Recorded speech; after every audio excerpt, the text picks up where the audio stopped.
Buen Dios, en esta mañana exaltamos tu nombre.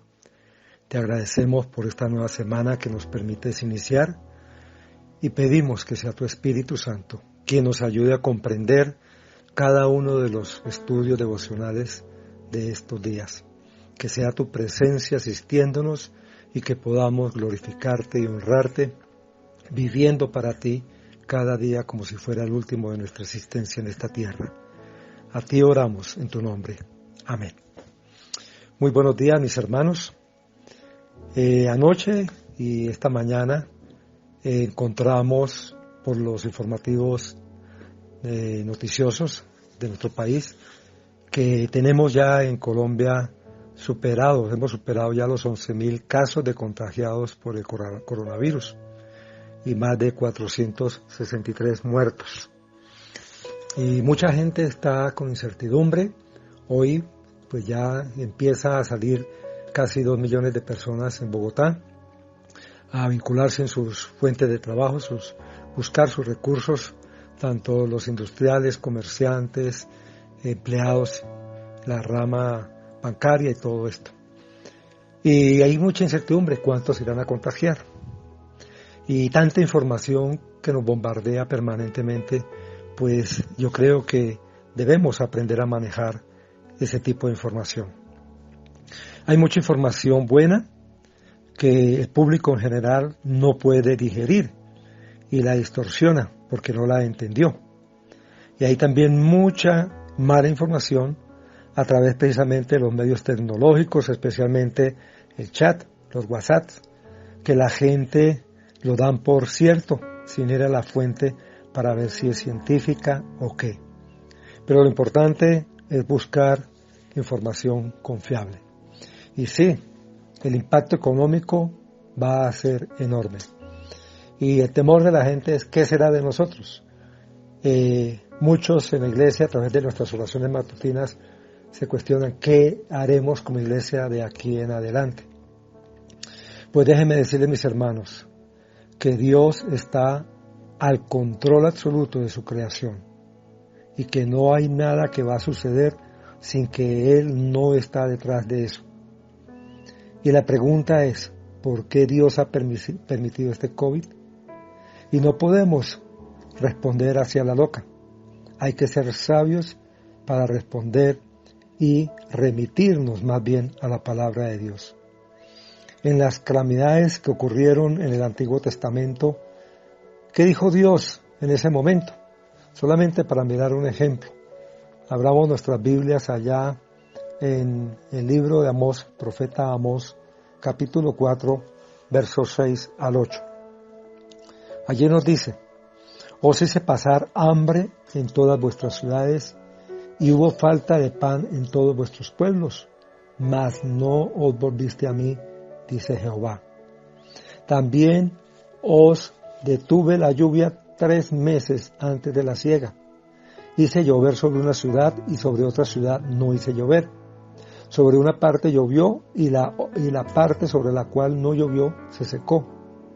Venían entonces 2 o 3 ciudades a una ciudad para beber agua y no se saciaban. Con todo, no os volviste a mí, dice Jehová. Entonces el Señor le dijo al pueblo, yo te envié hambruna y no te volviste a mí. En una ciudad llovió y en otra no. Sin embargo, no te volviste a mí. Y cada una de estas calamidades pues tenía la intención de llamarle la atención al pueblo de Dios. Y debemos estar conscientes que Dios quiere llamarnos la atención a todo el mundo y especialmente a la iglesia. Pero Él lo hace precisamente a su pueblo, porque nosotros somos los que podemos tener la respuesta a tanta necesidad a través de la palabra del Señor. El Señor nos susurra y nos hacemos los sordos, ¿verdad? Dios tiene que usar muchas veces ese megáfono que es el dolor. Y lo interesante de este COVID es que algunos se han empezado a acercarse a Dios para salvación. Otros han reconocido que se habían enfriado, habían desenfocado su mente en otras cosas. Y por eso es que Dios nos está llamando la atención. Dios nos está mandando un mensaje a su pueblo, hermano, a nosotros como su iglesia, llamándonos al arrepentimiento para que volvamos a Él. Hay grandes lecciones para aprender. Sí, ministramos aunque el templo está vacío. Dios nos mandó no solo al hogar, a tener comunión con nuestra familia, sino también a que nos examinemos a nosotros mismos, examinemos nuestro ser interior, que nos podamos encerrar con Él, que le digamos lo que no está bien en mi interior. Y a veces nos creemos que estamos inmunes y que no necesitamos retirarnos para encontrarnos con el Señor. Hay muchas cosas que arreglar a nuestro interior, de nuestro ser. Y en esta pandemia creo que Dios nos está humillando, Dios nos está probando y viendo qué había en cada uno de nuestros corazones.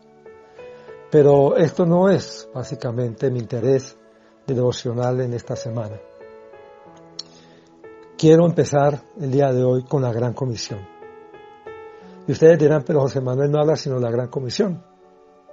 Pero es que, hermanos, yo pienso que si no la entendemos, pues no vamos a poder hacer lo que Dios nos ha mandado a hacer como iglesia. Y es importante, hermanos, que entendamos claramente que el Señor nos ha permitido mirar la misión global. Y no es un capricho de la iglesia, sino que la misión global que viene desde la Gran Comisión y muchos otros factores es la razón de la iglesia. Entonces, mis hermanos, quiero que miremos en estos días este tema de la Gran Comisión, pero también voy a añadir otro tema, cómo entonces podemos ser sal y luz. Entonces, de aquí al sábado estaremos trabajando en estos dos grandes temas. Hasta ahora, la palabra de Dios nos permite mirar al fundamento sobre el cual descansa todo ministerio, todo nuestro servicio al Señor. Muchas veces, cuando hablamos que Dios envió a Jesucristo a este mundo, pues, hermano, hay que entender que Él comisionó a su Hijo con un propósito muy específico.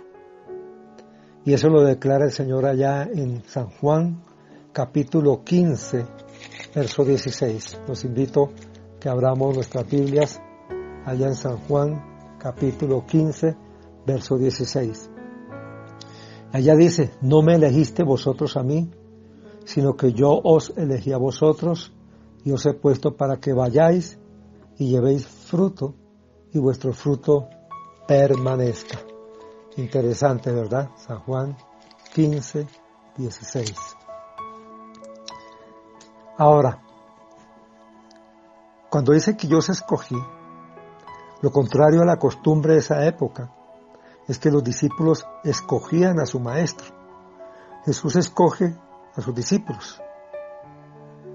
La iniciativa, la soberanía pertenecen solo a Él. Todo ministerio, todo servicio, mis hermanos, está basado en el hecho de que hemos sido enviados por Jesús. Hemos sido comisionados por Él para cumplir el propósito de Dios en cada una de nuestras generaciones. Ahí también en el Evangelio de San Juan, en el capítulo 20, en el verso 21, que lo compartí en la Semana Santa también, ese texto.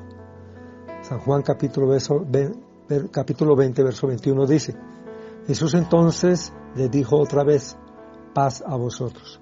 Como el Padre me ha enviado, así también yo os envío. Entonces aquí Jesús está encargando a sus discípulos con la responsabilidad de que cada uno de nosotros seamos obreros de Dios en el poder y en el nombre del Hijo. Y esa comisión es semejante a otras encontradas en otras partes del Nuevo Testamento, que vamos a referirnos especialmente a la de Mateo 28, 18 al 20. Pero Lo importante, hermanos, es que tu comisión para el ministerio, para el servicio a Dios, está definida por la propia comisión de Cristo para el ministerio. Así como el Señor Jesús fue enviado a este mundo, así también tú y yo hemos sido enviados. Y ahí en Juan 17, en la oración intercesora de Jesús, en el verso 18 dice: como tú me enviaste al mundo, yo también los he enviado al mundo. Y como creyentes no somos dejados, hermanos, sin ningún propósito o sin una comisión. Cada uno de nosotros, tú y yo, como creyentes, como discípulos del Señor Jesucristo, debemos considerarnos como enviados al mundo, tal como Cristo fue enviado por el Padre. Entonces, tu comisión no puede ser separada de la comisión de Cristo mismo. Y en Lucas, vamos a utilizar varios textos porque la gran comisión la encontramos en varios lugares. En Lucas, en el capítulo 10, en el verso 16, dice: el que a vosotros escucha, a mí me escucha. Y el que a vosotros rechaza, a mí me rechaza. Y el que a mí me rechaza, rechaza al que me envió. Esto indica, mis hermanos, que el que es enviado representa al que lo envía. Por tanto, como la gente trata a los discípulos, refleja su trato tanto a Jesús como al Padre. Y en realidad están tan íntimamente ligadas la comisión que cada uno de nosotros tenemos con la comisión que Cristo tiene. Que Jesús dice que el rechazo a ti equivale al rechazo de Cristo mismo. Y debido, pues, precisamente a esta íntima identificación de tu comisión, de mi comisión con la comisión de Cristo, miremos detenidamente la comisión que Cristo recibió. Si hemos sido enviados de la misma manera en que Jesús fue enviado, pues entonces es vital entender cómo Jesús fue enviado a este mundo. Lucas capítulo 4. Vamos ahí a Lucas capítulo 4, verso 43. Ahí encontramos la comisión de Cristo. Lucas 4, 43. Pero Él les dijo: también a las otras ciudades debo anunciar la buena nueva del reino de Dios, porque para esto yo he sido enviado. Para esto yo he sido enviado. Anunciar las buenas nuevas del reino de Dios. Y el reino de Dios puede referirse, en primer lugar, al reino universal de Dios. En segundo lugar, el acercamiento del reino en Jesús. En tercer lugar, la forma espiritual presente del reino en cada uno de nosotros los creyentes. Y en cuarto lugar, el reino futuro del Mesías. Entonces el Señor Jesús fue siempre muy claro sobre la comisión que había recibido de su Padre. En realidad, mis hermanos y amigos, todo lo que Jesús hizo estuvo definido por esa comisión. Esta comisión era singular, era una comisión enfocada.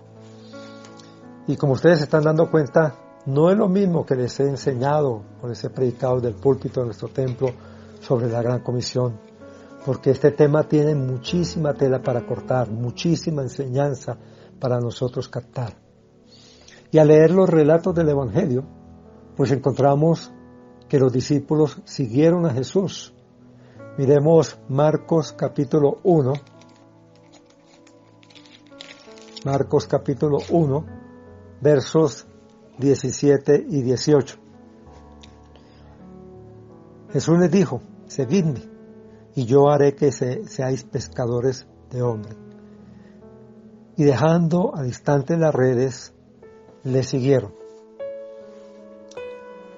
Esa palabra seguidme, pues el Señor le estaba diciendo a Pedro y a Andrés, su hermano, que antes habían sido llamados a ser discípulos, como lo encontramos allá en Juan capítulo 1, versos 35 al 41.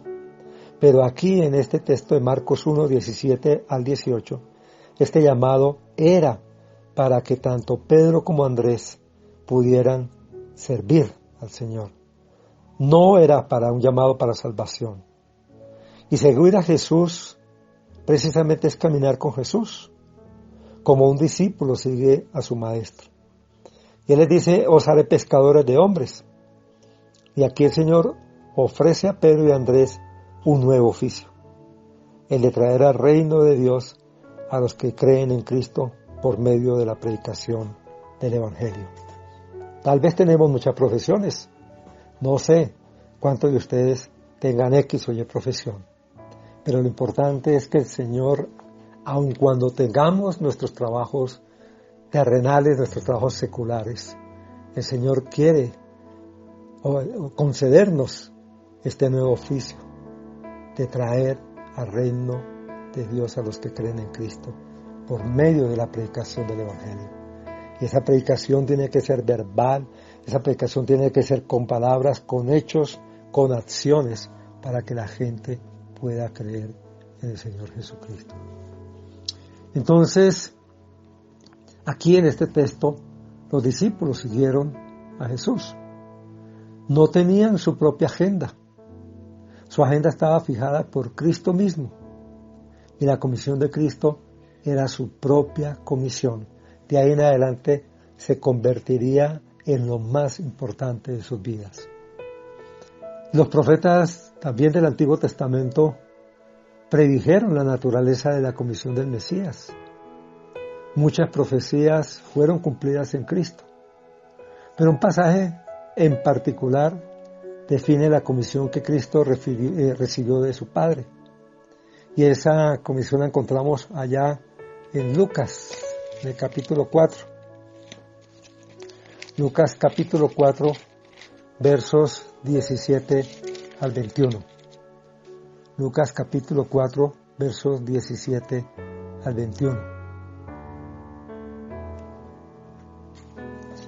Ahí dice, y le dieron el libro del profeta Isaías, y abriendo el libro, halló el lugar donde estaba escrito: el Espíritu del Señor está sobre mí, porque me ha ungido para anunciar el Evangelio a los pobres.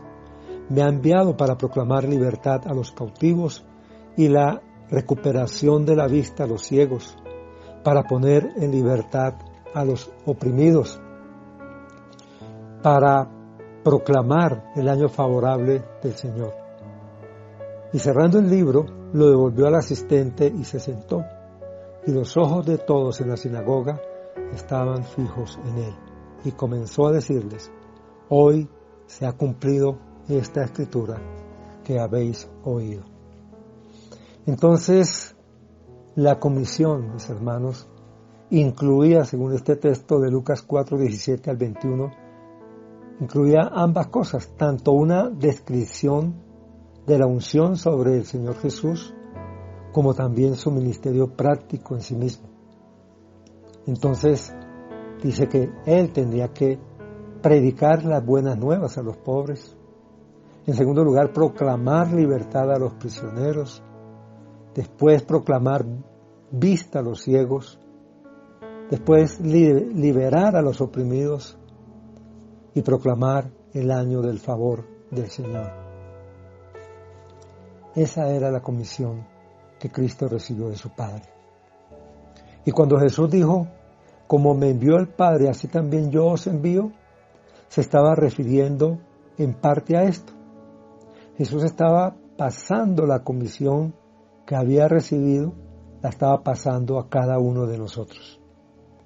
Y la comisión de Cristo, mis hermanos y amigos, es equivalente a nuestra comisión. Miremos capítulo 12 de San Juan.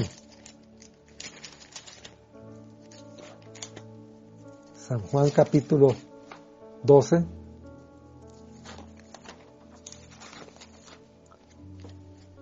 Versos 44 y 45. Jesús exclamó y dijo: el que cree en mí, no cree en mí sino en aquel que me ha enviado. y el que me ve, ve al que me ha enviado. Empieza diciendo el verso 44, Jesús exclamó, ¿verdad? Y esta valiente expresión de Jesús, acá en los versículos del 44 hasta el 50, hace contraste precisamente con el silencio de los gobernantes que creían en Él. Y al establecer la igualdad de creer en Él y en Dios, pues Jesús manifiesta su deidad. Y por eso en el verso 45 dice, el que me ve. Es decir, todo aquel que me ve tiene la capacidad espiritual. Entonces la intención de Dios es que la gente vea en nosotros, en cada uno de nosotros, en ti, mi hermano, en mí, que vean a aquel que nos envió. Así como lo vieron en Jesús. En Jesús veían al Padre. Entonces, la intención de Dios es que la gente vea en nosotros eso, en aquel que nos envió. Y esa es la naturaleza de una comisión. Una persona es enviada para representar a aquel que lo envió. En la cultura bíblica, esto hace al que envía y al mensajero que es enviado, uno en mensaje y también en propósito. Y quiero que miremos rápidamente, para concluir en unos 5 minuticos, cómo podemos entender nosotros la comisión. Durante su tiempo de ministerio terrenal, pues, Cristo dio 2 comisiones específicas a sus discípulos. Una que es la comisión limitada y otra que es la gran comisión. Y para eso les pido el favor que entonces nos remitamos al Evangelio de según San Mateo, capítulo 10. Mateo capítulo 10.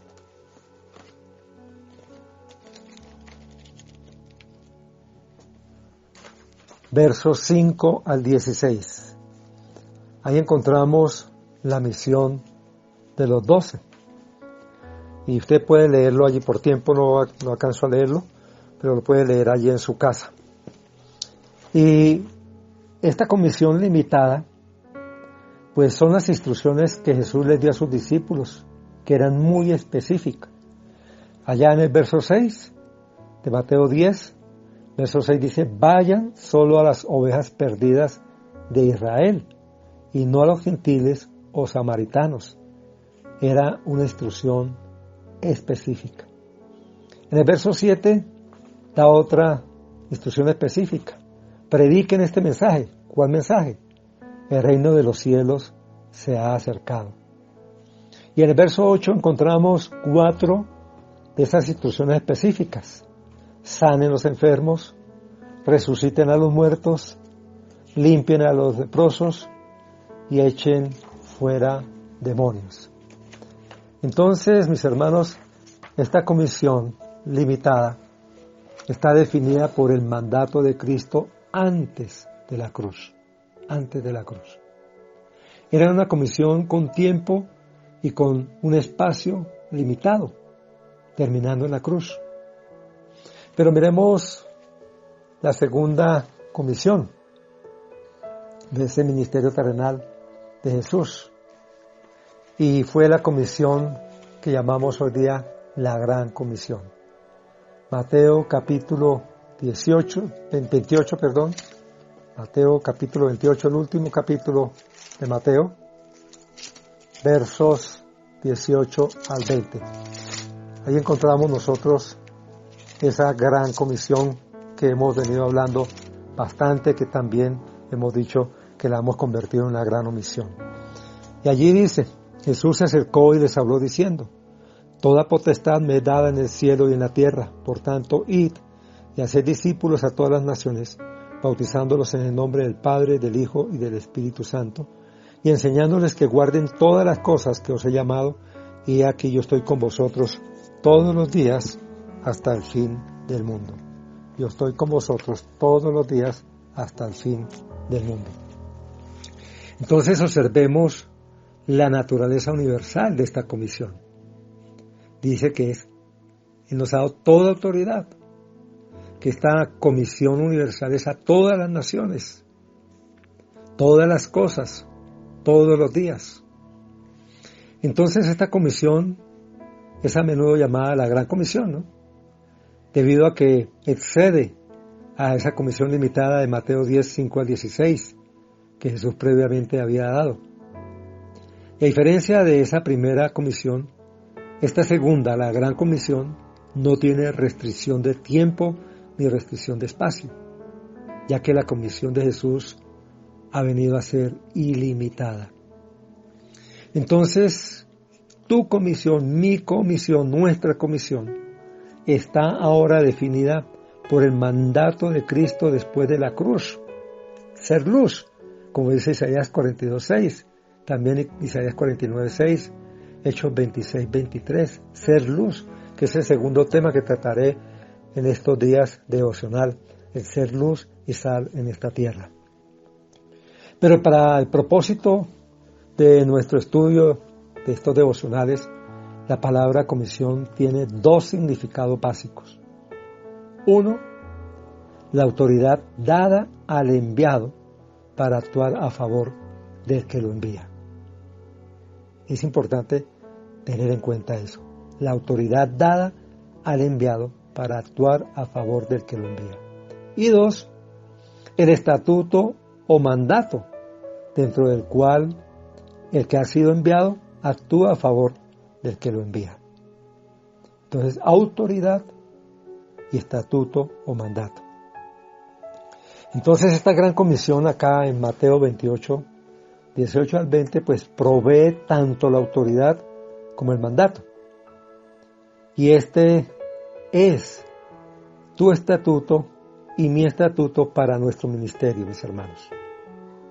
Sin importar cuál sea la descripción de ese servicio que el Señor te ha llamado para ejercer en tu iglesia y fuera de ella, caerá dentro de los parámetros de este estatuto. Y las preguntas que tenemos que hacernos para reflexión en este día es: ¿hemos sido llamados como pastor, como misionero, como evangelista, como maestro, como qué? Tu ministerio, sea el que sea, pastoral, evangelista, de oración, de intercesión, no sé, está definido por la Gran Comisión. Tiene que ser así, mis hermanos. Y es bueno que reflexione, porque si el ministerio o ese servicio al que Dios te ha puesto y al que Dios te ha llamado no está definido por la Gran Comisión, hay que reevaluar ese llamado. Una segunda pregunta sería: ¿has sido llamado como consejero? Y tu ministerio de consejería, mis hermanos, está definido por la Gran Comisión. Una tercera pregunta: ¿has sido llamado como intercesor? Y en la mañana tenemos ese tiempo de oración, de interceder los unos por los otros. Pero a cada uno de mis hermanos de la iglesia, rebaño, y los que hacemos parte de ese ministerio de intercesión, de ese servicio de orar por los unos por los otros, ese ministerio, ese servicio de intercesión está definido por la Gran Comisión. Y hermano, tan importante es esta comisión que el tiempo del regreso del Señor Jesús está basado en su cumplimiento, en el cumplimiento de esa Gran Comisión. Les dejo entonces para que reflexionemos y demos gracias a Dios por este espacio. Gracias, Señor, por permitirnos entender que tú tienes todo bajo control, que este COVID no está fuera de lo que tú estás viendo en el mundo. Gracias porque tú nos has llamado, nos has recogido en nuestras casas. Has permitido que las puertas de los templos se cierren para reencontrarnos contigo. Que podamos reflexionar en este tiempo de cuarentena, para exponer nuestro corazón, que tú lo escudriñes, para que podamos estar preparados, porque una vez pase todo esto de la pandemia y las cuarentenas, tu mandato es que podamos cumplir con esta gran comisión. Permítenos prepararnos como iglesia, como persona, cada uno individualmente, como discípulo tuyo, para ser verdaderamente efectivos en el propósito con el cual tú has instituido a tu iglesia. Ese propósito, misión global, que no es un capricho de la iglesia, sino que es la razón de la iglesia.